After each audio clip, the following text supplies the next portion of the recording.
Verstappen now behind at .5.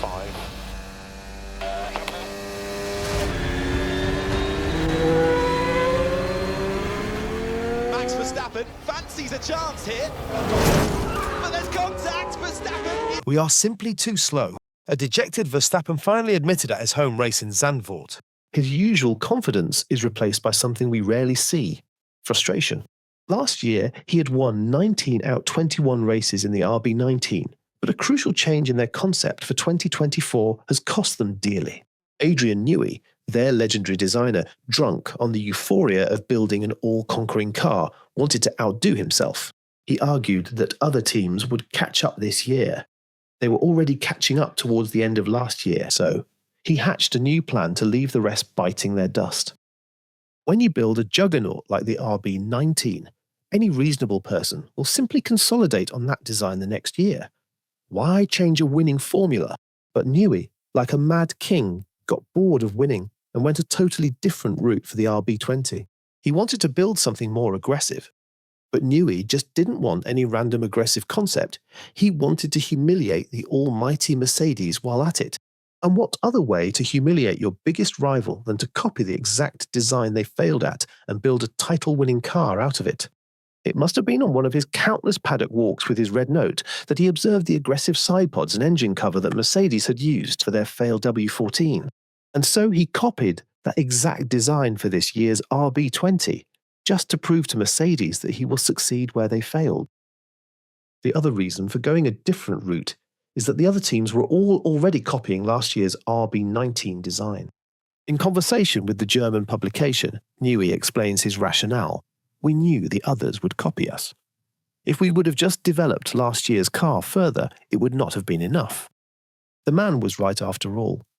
Because on the first day of testing the RB20, Verstappen led the rest by 1 second. But there is a key argument in all of these. As long as Newey was in Red Bull, the RB20 will remain invincible. But of course, he left following the fallout of the Horner saga, and the team hasn't been able to recover. At the height of the turmoil, Horner refused to resign and fired back at any designer who wanted to leave. If somebody didn't want to be in this team, then we're not going to force somebody against their will to be here. That applies whether it is a machine operator or a designer or someone in one of the support functions that run through the business. Red Bull is now sweating because of that arrogant behaviour. Newey, their chief designer, has indeed left.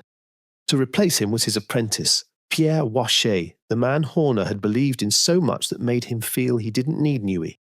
Since Red Bull officially announced his departure on May 1st, the team's result has suffered. Their first race since that announcement was in Miami, where Norris won.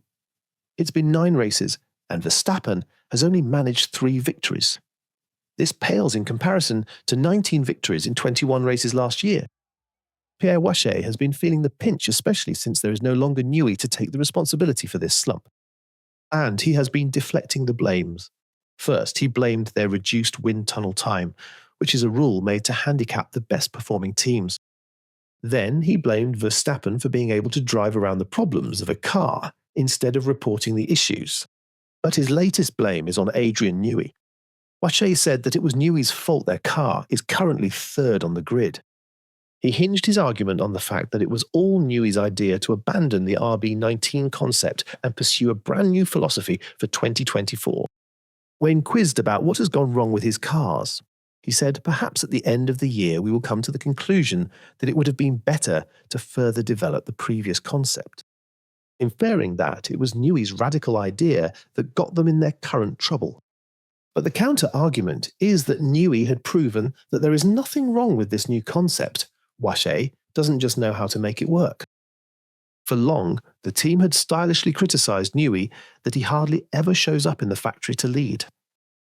This gave Horner the false belief he could do without Newey just because the designer decided to work from home. As the temperature in Red Bull approaches boiling point, Christian Horner is losing it and is lashing out on just about anybody.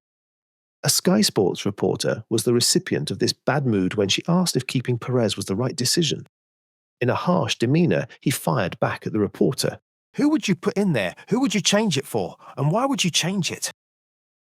Realising he was being harsh, he gathered himself back to continue to more level-headed tone.